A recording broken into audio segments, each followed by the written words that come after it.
What's going on, people? Whew. Just woke up. Um, did some of my morning ritual like I always do. Like I said in my last video, I'm a little under the weather. This is like a tea that my mom made me. And my sister brought it over for me yesterday. It's kind of like a ginger tea with onions. I think she said she put some baking soda in that thing. Um, Ginger tea, onion, baking soda, and honey with nothing else added. No, I think she said she put some lime juice or lime in here. I'm just feeling under the weather. My throat hurt. Um, I just ain't been feeling well, but this is what I'm sipping on. Um, and doesn't taste the best. Clearly, that's not the most appealing mix, but I got it though. But bringing you into my morning ritual a little bit. Um, in the mornings when I wake up, one of the first things that I do is I give thanks. I give thanks to the Maker for giving me another day. You know, sometimes we take our days for granted. Um, as somebody who has witnessed people get killed, I have witnessed murders in my life. You know, just growing up in a rough environment, I never take things like that lightly. Um, and what I'm specifically referring to is just waking up for another day. So one thing I do is I give thanks. I write my thoughts, um, document my thoughts, in the journal what I'm thinking that day. You know, I usually discover or review, my feelings over the last few days. I'll jot it down just so I can gather my thoughts. Not only because of that, but of course, the day goes by super quick in many cases, and we don't really have time to document how we feel. Um, I also introduced this book in my previous video, which is Faithful and True by Dr. Mark Lasser, and it's a workbook. It talks about sexual integrity in today's world. Um, this workbook is something that was recommended to me by my therapist. Got back into therapy recently just to better understand my decision making process. My therapist, she's an older woman. I really like her. Pretty good chemistry. She's an older woman, and yeah, we just talk. I um, I wasn't a proponent of therapy at first. A lot of it was, um, I guess, my ego in that stage of my life. You know, sometimes well, not sometimes, but in many cases, at least I can only speak for myself, you feel like you got it. Like, although you don't make the best decisions, you feel like, hey, this is just for a season, or I got my decision making under control, which is not necessarily the case. But unfortunately, it does take um, repetitive failures for you to realize that, hey, I can't do this on my own. So once I got to that point as an individual, I started doing therapy again, for myself mainly, but to also, like I said, understand my decision making process. So I'll get into that. Sorry, like I said, I'm not feeling the best. Got some water here, so I don't feel parched.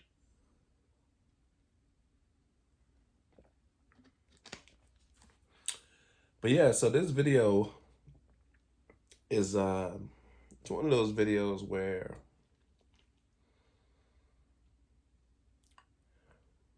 it's a it's a very sensitive video.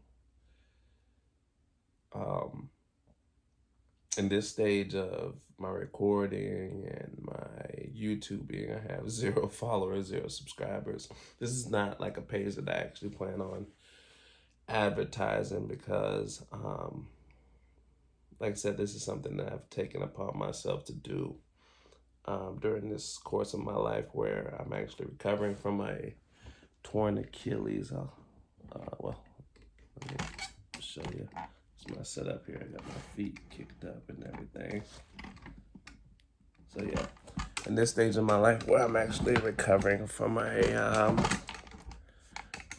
torn Achilles. Ooh, I should have never done that. In this stage in my life where I'm actually recovering from a torn Achilles, I decided to document my recovery journey, and it's not even the physical recovery journey that I'm most interested in documenting, but it's the spiritual recovery journey. I mentioned this in my last video too, and I'll mention it again. I'm in the process of actually writing a book. Me, I love to write. You know, I discovered my passion for writing at Florida A&M University, where I received both my bachelor's and master's degree. But in grad school, I did a lot of writing. Grad school was research based, but writing came so easy for me. And right then is when I discovered how peaceful writing was. So I started writing about my life a while ago. And as you know, life goes on, you make excuses as to why you don't finish these things. But I told myself I was going to write a book a long time ago. As I became more successful, started getting more and more resources, it really became an afterthought. But now that I've been sat down humbly, it's something that I'm jumping back into. But not only because I love writing, because now I actually have something to write about. Like I said, I'm recovering from a torn Achilles, but what I'm really writing about is my Achilles heel. Something that has plagued me my entire life, and that's sexual purity. Now, oftentimes we think about sexual purity as this person is supposed to be or wanting to be heterosexual, but they're homosexual. That's not necessarily what sexual purity is. That's not what it is in my life. I'm strictly heterosexual. Or sometimes we can think about sexual purity is this person can't remain faithful. This person does not have self control, which is along the lines of how it's looked in my life. But when it gets to that moment, that's just what we see at the end, like the cheating, which naturally comes with lying, being sexually all over the place, despite committing to someone. But we never talk about the early stages. The early stages are what's most important, I feel, when it comes to journeys like this, because the early stages are what mold us. The early stages is what create that decision making process, and those stages are also what make you feel, for lack of better words, that what you're doing is normal. And I'm gonna get into that in this video. So sorry about that. So for me, sexual impurity started when I was small. I grew up in the inner cities of West Palm Beach, really Boynton Beach, for people who are from South Florida who are familiar from that area. I grew up in in Boynton Beach. I was born in '93, so I guess you could say I grew up in the late '90s, 2000s. But the 2010s or the late 2000s, 2010s is really what raised me. During that time in my life, as crazy as it sounds, it was slightly pre-social media. So we grew up outside. We grew up playing football. We grew up playing basketball. We were just outside, just having fun, just kids being kids, honestly. And the earliest form of sexual impurity for me started outside. And what I mean by that, it started with the kind of conversations that were being had amongst my peer groups. And we all had OGs on our block. And sometimes the OGs would probably be I guess, for lack of a better word, street pharmacists or drug dealers. OGs could be your older brothers or the older guys, the generation right above you. Nonetheless, we all had OGs, uncles, whatever the case may be. And conversations were being had. And, you know, the earliest form of being a part of a conversation, a sexual conversation that I can remember was probably when I was in elementary school, late elementary school, and early middle school. And at the time, it was just a seed, right? It was seeds that was being planted. And while I didn't have any sexual experience at the time, I registered those seeds or I picked them up and they were slowly being rooted in my heart, rooted through imagination, rooted through lust, um, rooted through um, anger, because I was angry that I didn't have any experiences to share, right, at that time, although I was only in elementary, middle school. But nonetheless, those things were being rooted in my heart. And out of curiosity, I started educating myself about sex via porn. And around that time is when I actually began watching porn. And with porn, naturally came masturbation. And during that period of my life, growing up in a very, like I said, rough home, I felt at peace with just doing something like that, right? I felt super at peace with doing something like that. And in my book, I will go into like the details of how that period of my life played out. But I felt at peace, to say the least, with that. Um, what we coined as story time on the block, where everyone got together and shared these stories or shared other stories or just talked about life. Now it was more than an imagination for me, since I already had a visual via porn. These are things that I would hear people talk about, whether it's specific sexual positions, whether it's specific body types of women, whether it's specific races. These are things I would hear people talk about.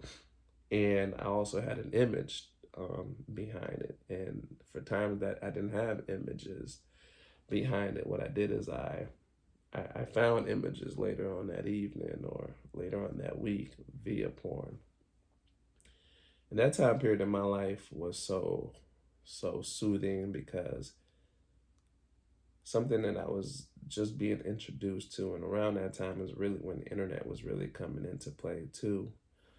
Um, I was able to find myself indulging in something so soothing. It took me away from home. It took me away from struggles. It took me away from um, just feeling like I wasn't loved. I get into that aspect of things in my book as well. But oh, this is actually a motorcycle visor, by the way. Talked about how I got into bike life in one of my earlier videos. But yeah, so that's pretty much the earliest form of my sexual impurity. And I didn't lose my virginity until I was about 17, 18. Um, I was in high school, which in that time period was super, super late. I was in my first, I guess, real relationship that I can recall. Of course, you had those crushes, kind of holding hands in the hallways in middle school. But in my first real relationship that I can recall, I lost my virginity to the young lady that I was dating at the time. And in that first real relationship is when I experienced pain as well for the first time. Um, During that time in the area that we grew up in, hanging out with the older crowd, hanging out with dope boys, hanging out with people who were getting fast money, whether that be scammers, people who were robbing folks. That was the thing, and unfortunately, a lot of my high school peers, the woman peers at my high school, they were attracted to that in that period. Not saying everybody was, but a lot of them were. It was almost like dating an athlete almost. For people who are not familiar with that, being around that lifestyle, I guess dating an athlete is an analogy that you could probably relate to.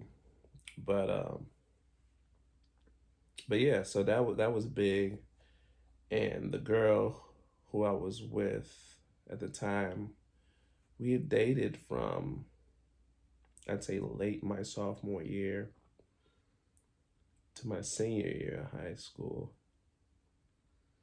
But I was left back in the third grade, so I was a grade behind.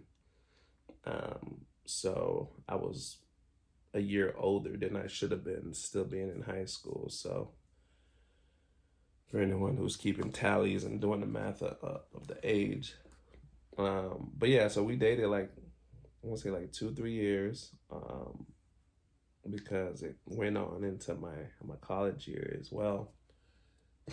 And during the time of dating, like I said, we became intimate, but she was already sexually intimate. She was not a virgin when I met her. And she dealt with some troubles as well. She lost her mom at an early age. She was about 3, 4 when she actually lost her mom. And her dad was never in her life, so she was essentially raised by her aunt.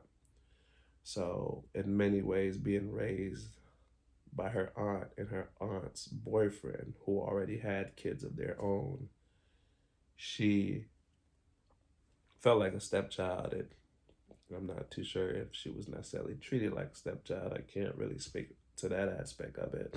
But as you can imagine, being raised by people who took you in as their child, not really being their child, was probably a little difficult for her, especially as she was developing her womanhood in that time. But she was no different than a lot of young ladies that were attracted to guys that, like I said earlier, were interested in quick money, were, had status, whether that be for the right reasons or for the wrong reasons. And that led her to essentially being unfaithful to me. And at some point in our relationship, my friends would always tell me, like, yo, she's no good, bro. She's no good. But at that time, I had been indulging in porn for so long. I found the physical of something that was just fantasy and masturbation for me. And I interpreted it as love, and I totally blocked out everything they were saying. So I was like, man, she wouldn't do anything like that. She knows my mom. She knows my sister. She knows my brother. She wouldn't do me like that.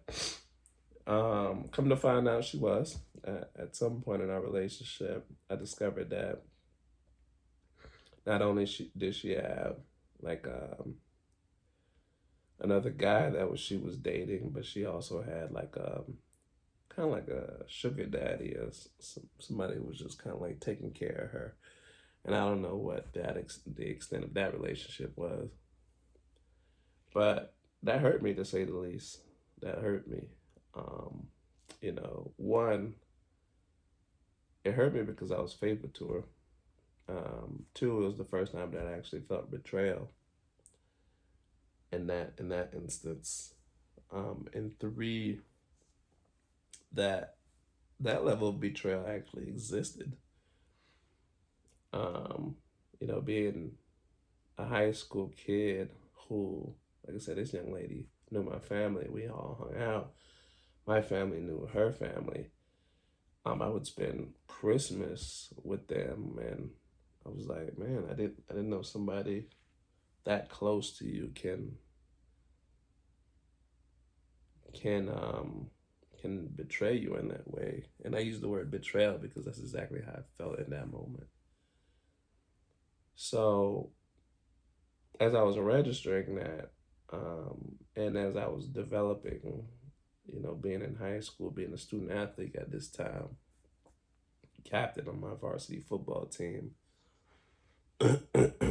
pretty big time athlete, lettered in three different sports: weightlifting, football, and basketball. Like I was hurt, and it was shameful, and it's just something that I didn't feel like I deserved. And but I took that period of my life, and I developed a level of anger and hate towards, I would say, women, but I hesitate to say women because to me that wouldn't be the proper term, but it made me hesitate to take women serious. Um, so it's not that I hated women in that time period of my life. It just made me hesitant to take women serious.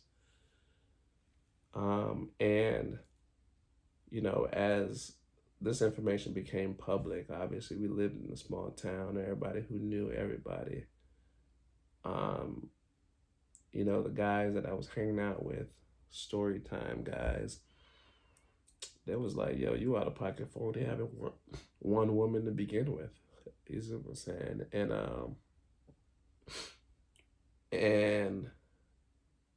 a lot of them was like on to the next kind of thing. And those became other seeds that were being planted in my heart. This time these seeds were being planted on an angry heart. And since they were being planted on an angry heart, I capitalized on that. Later on in high school, I bought my first car. I had a little job. I say little, not. I mean, we say little, but we really shouldn't say little because we almost minimize the goodness or the grace of God, because these things may seem little, but at that time, that's exactly what I needed to stay off the streets. So I was working at Sam's Club, pushing carts, essentially getting promoted to the produce department. That's what I needed in my life in that period. So let me retract and not say little, but I had a job at the time. I was making maybe 300, 350, $400 every 2 weeks. And I found myself getting tips just about each work period, which gave me food. Because if anybody knows anything about Sam's Club, and it's still like this. Their food is cheap as far as like the hot food that they sell in their cafeteria. So I was buying like pizza meal, which was like one big slice of pizza, drink for like $2, and that was big. So having that helped me not, you know, it helped my mom because by that period of my life, it was only my mom that was around. My father passed away 3 days before my freshman year in high school. So I went through high school without having my father. My mom never remarried, never dated. Even to like now, my father has been gone since what 2008. August 2008 is when my father passed away. Here we are, January 2023. If she did, she's done a good job hiding it. But my mom, I've never seen her bring another man around since. Um, but yeah, it's those are the things that I was being fed by my peer group served as, like I said, seed, but this time it was planted on a heavy heart, and that created a cycle of mess, capitalizing on my status at the time. Like I said, I was a big time athlete at the school, not deflecting any women that were throwing themselves on me or coming my way, instead capitalizing on that, and that being like the earliest start of um, my cycle of being with multiple women. So fast forward to college. I'll explain to you guys. I'll first explain how I got to college. Shout out to the administrative staff at Boynton Beach High School. Um, People know about Boynton now because Lamar Jackson actually went to Boynton High, starting quarterback for the Baltimore Ravens. So, I mean, he put Boynton High on the map, but Boynton High had been a pretty good football program for a while. Of course, he changed that, but shout out to the staff at Boynton High. I'll tell you guys why I'm shouting them out, because it's so pivotal to how I got to college. I also talk about this in my book as well. um, After my father passed away, I struggled with understanding life, man. Um, Simply because a lot of the issues that we were going through were financially rooted. My parents barely got by. Even when my father was around, we were of very little means, but my father worked two jobs. So that was two additional incomes. And my mom only worked one job. And so when my father passed away, obviously those two extra incomes were not something that we were seeing as a household, and it really impacted us quickly. Um, Not only the emotional impact, because we were a nuclear family. My mom and my dad had been married my entire life, and they raised us in the same household. Not necessarily with love, and I actually get into that in my book. I later on found out that my parents were actually in an arranged marriage, and I have Haitian parents. Both my parents are Haitian. I was born on the island of Haiti. My family actually moved here when I was 3, 4 years old. So for the most part, I was raised in the States. I've only gone back once since. But yeah, that was typical. That's typical in that island. I'm not sure if it's still typical, but at the time it was typical. So yeah, my parents were in an arranged marriage.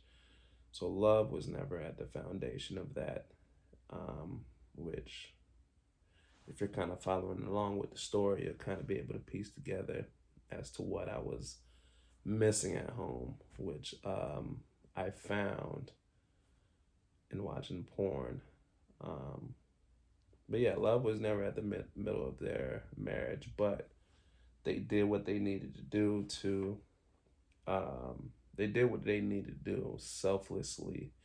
I had to go back and add that selflessly to make sure that we had food on the table, make sure we had a roof on over our head and clothes on our back.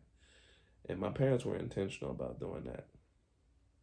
One thing that my father taught me is how to have a work ethic as well. But after my father passed away, um, is when I really saw like a spike in how I behaved. You know, just being rebellious, not caring. When my father was sick throughout my middle school years, that's when I really noticed it, but it really spiked in high school after he actually passed away. But yeah, so I wouldn't say I was a bad kid per se. I think using the word rebellious is a little better, um, because oftentimes the public education system, which I later learned through my graduate studies, the public education system, one, is not necessarily designed for minorities. And I mean, sometimes you just got to call it what it is. It's not designed for minorities.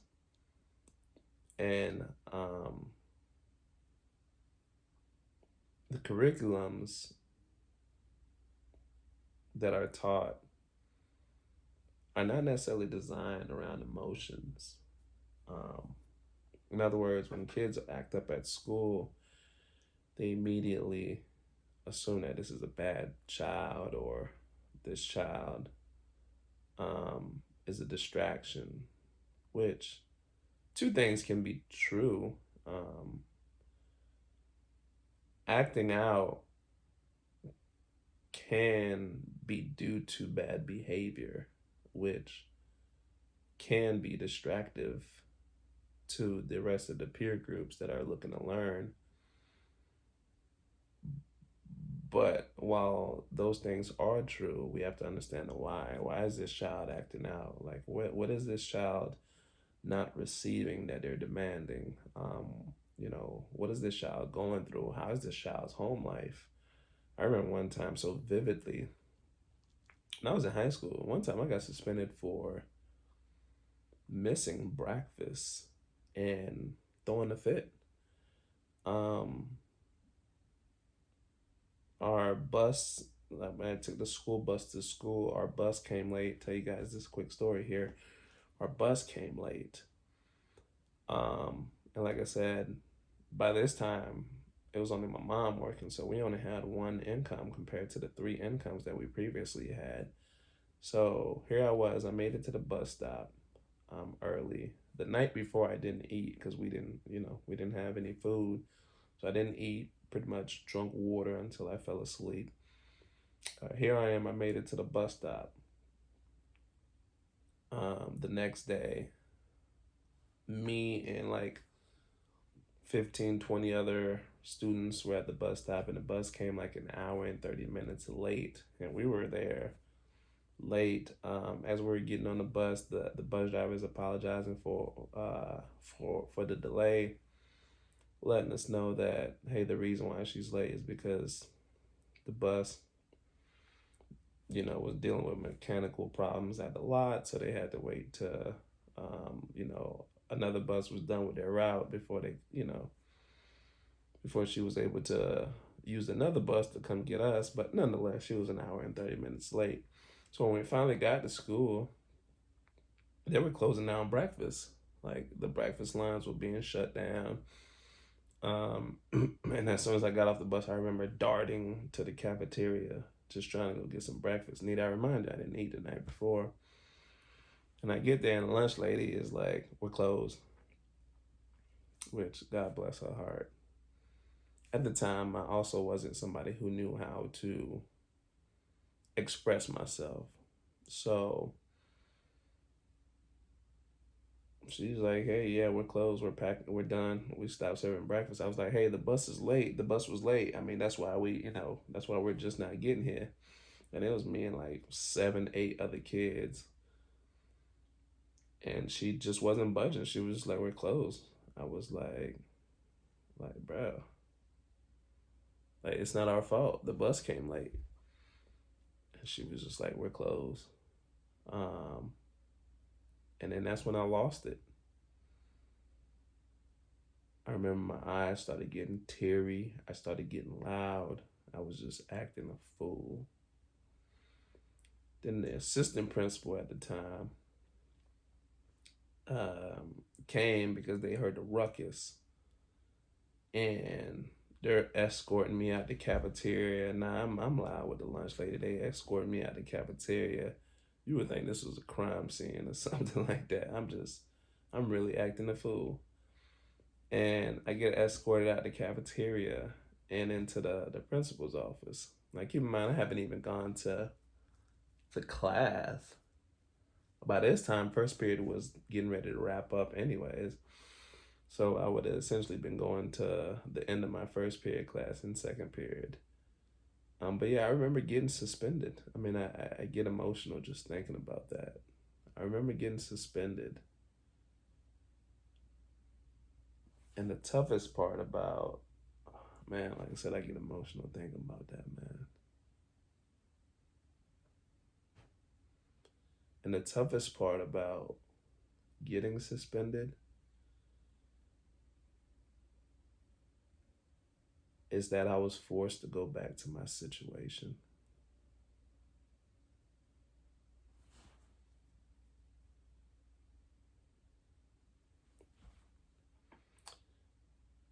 I think I got suspended for 3 days.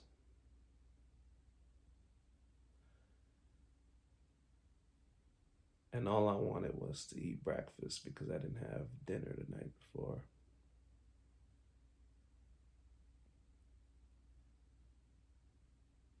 Yeah, and I had out of school suspension.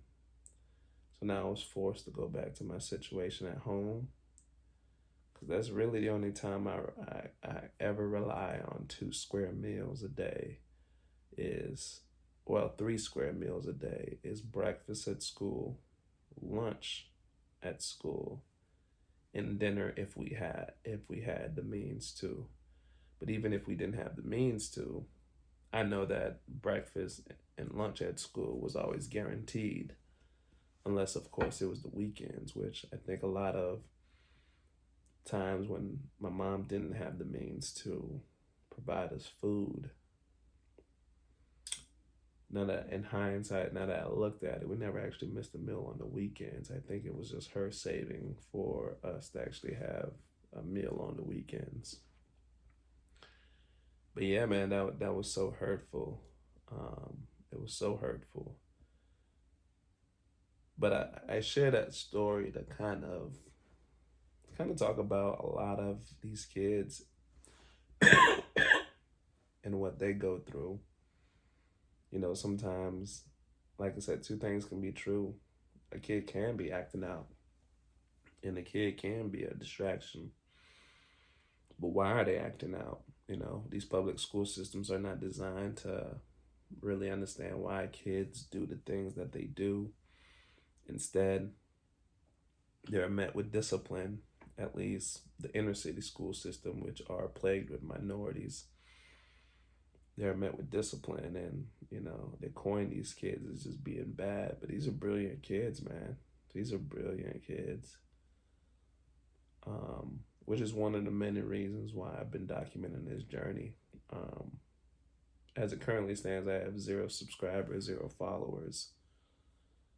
But if this message can get in the hand of a kid, man, a kid, an inner city kid, regardless how it makes me look, man, I'd be at peace with that. Even when I first started writing my book, man, I started writing my book harping on a lot of downfalls that I had growing up. but to also shed light on my accomplishments, because I've been able to accomplish a lot. But the goal in writing the book is to essentially gift a lot of the copies to kids at the high school that I went to, and essentially donate a lot of copies to other inner city high schools, man, because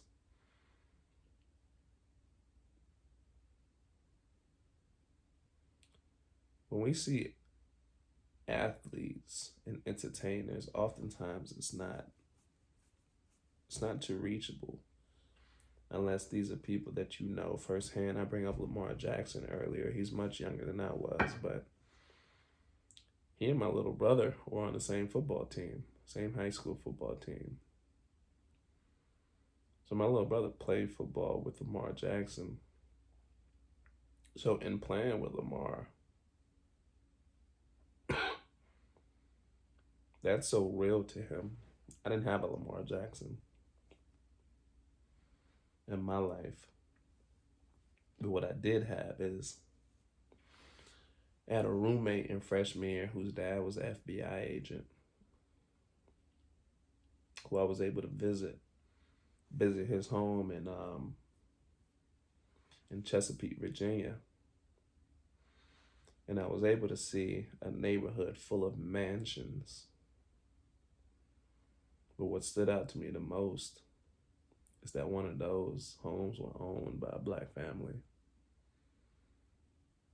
So having that perspective changed the way that I grind. It changed my motivation. That's what I did have. I say all that to say, I'm someone who a lot of kids can relate to, and just being honest and just sharing my story. And I just want them to pull the positives and learn from my downfalls. That's the goal. That's the goal. But yeah, sticking on the topic, I'm just talking about sexual impurity and how it plagued me. So, how I got to college.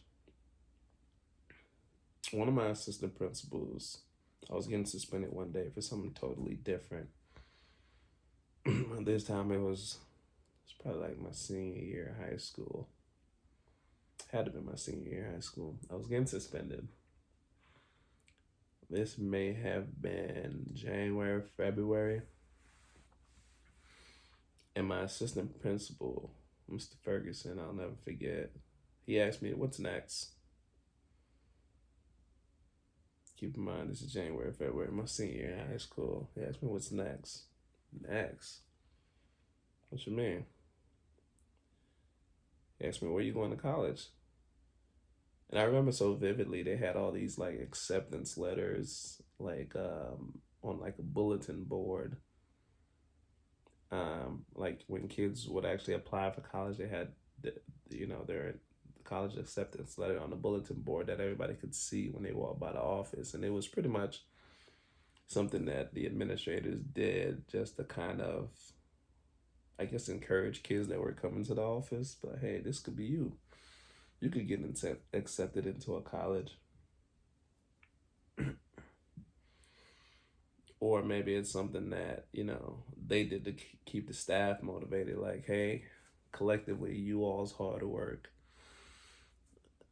is getting all these kids into college. I'm not sure what the goal was, but I always noticed that bulletin board. So when he asked me what was next, I had a feeling that's what he was referring to. At the time, I was not only a student athlete, but I was pretty academically inclined. I want to say I had like a 3.6 GPA coming out of high school, which was not easy to do, despite all the days that I was suspended.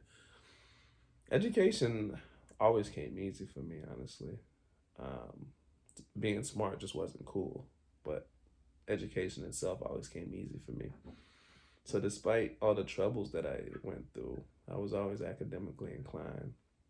So when he was asking me what was next, he pretty much was asking me like, what are you gonna do? Some student athletes would kill just to have these grades and the ACT and the SAT score that you had. Are you at least gonna go play football? Which at the time I didn't really care to play football anymore. Um, the game stopped becoming fun for me. Um, so I didn't care to play football. Then he goes, "Well, you're at least gonna go off to college."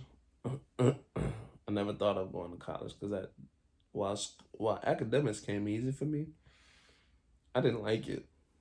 Once again, two things can be true. School was easy, but I didn't like school. Um, so I was like, nah. And at the time, I was still working at Sam's Club, so I was still making what $300 to $400 every 2 weeks. I had a car. I was living with my mom.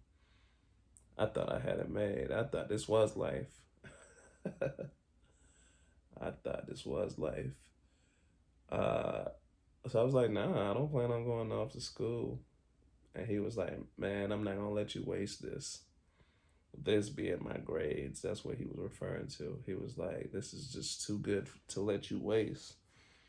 He was like, at least try it. At least try school. Um, he was like, it's college is gonna be the most fun experience, man. At least give it a shot. He said, but I want you to start with FAMU because he was a FAMU alum. So he graduated from Florida A&M University. I don't know what year. So he said, I want you to start with FAMU. And like I said, I was getting suspended when we were having this conversation. But instead of sending me to ISS, he had me sit at his computer and apply for FAMU. And I sat at this computer for like 3 hours just so I didn't disappoint this guy. Took my precious time on this application. And I was wrapping up right when the bell rung.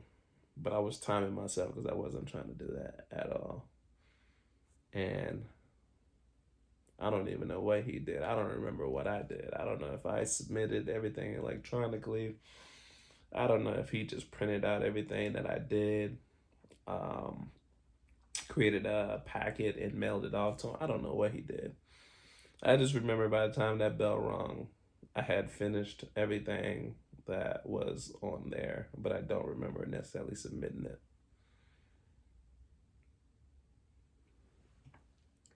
Right when that bell rung, he popped back in the office. Said, "You done?" I said, "Yeah, I think so." He was like, "All right, man."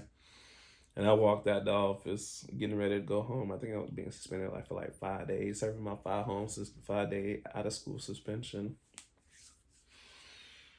And yeah, so like 3 weeks later, probably 4 weeks later, I know it was less than a month, I get an acceptance letter. Then he calls me in the office.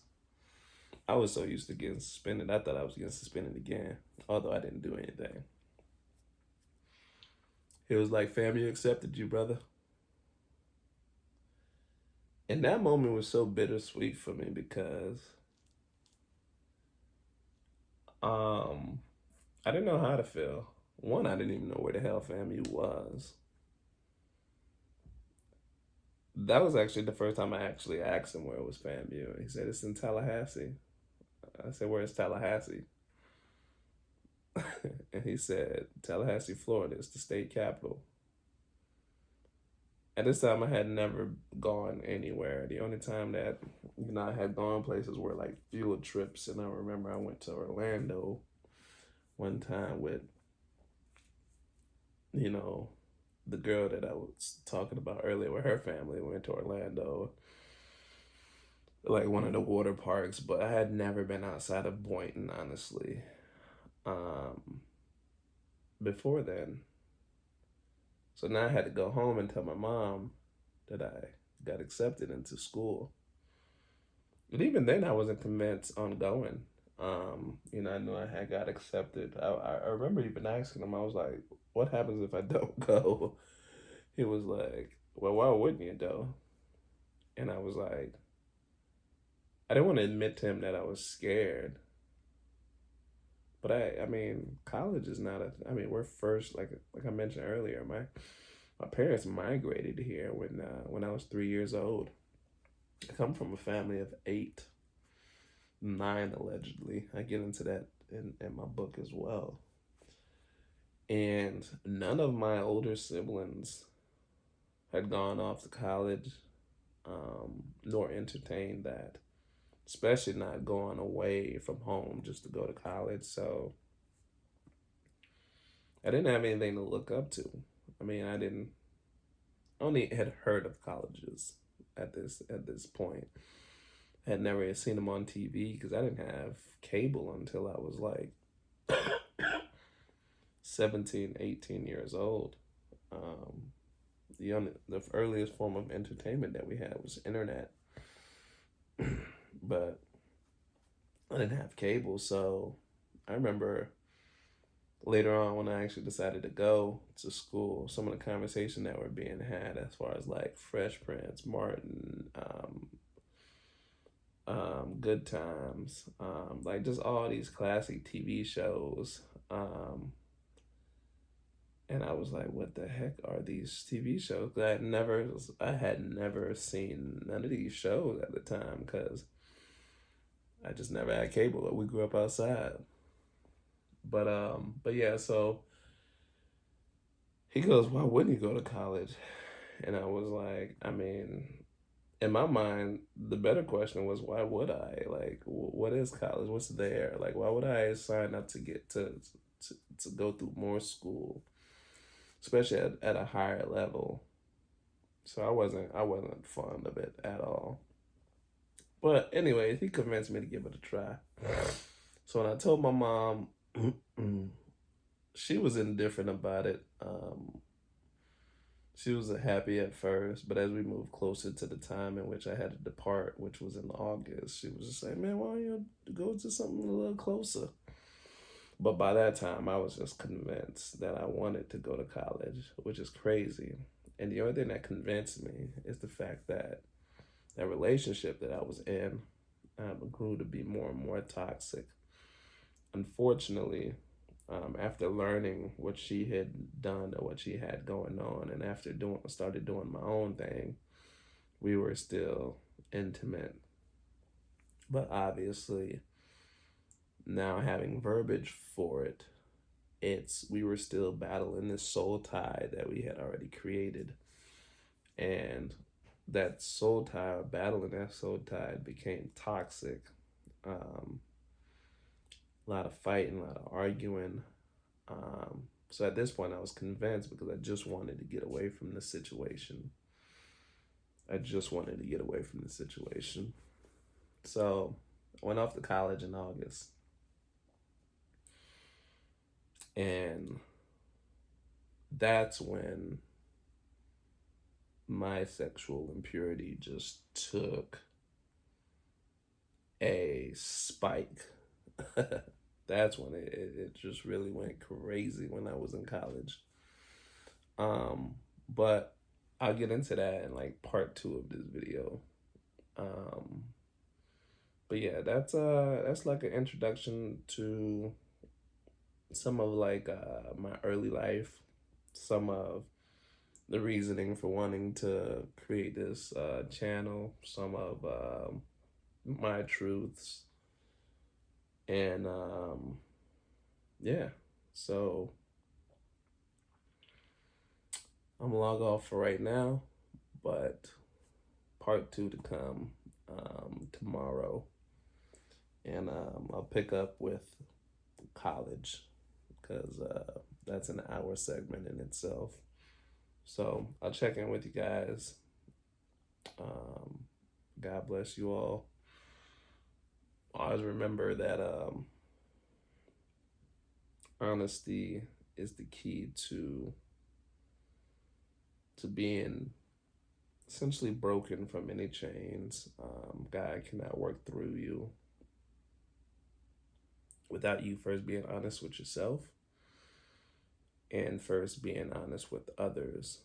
Um, oftentimes we are afraid to share information one, we're so worried about our image and how other people will perceive us, and two, um, how judgmental people can be. And we also want to remain on this pedestal that we've created for ourselves. But we forget the most important thing, that everything that God does is in and through our life is for His glory. So if God is working a miracle in my life, and I'm not willing to share my testimony, then what good is the miracle if nobody knew about it? The miracle is no good if no one knew about it. As I've gone through my Christian journey, I've also learned that it's selfish of me to believe that God does things for me, when in fact how I should look at the things that He do is that He does them for other people. In other words, if God is breaking me um, from a sexual spirit that I've dealt with for so long, understanding that sexual impurity is not new. It's plagued people for years, whether people are being honest about it or not being honest about it. It's been a real thing. Even when you look at it from a biblical standpoint, it's plagued people from early characters to later characters. And what I mean by that is some of the older Testament, um, as far as David, as far as Solomon, as far as Saul, as far as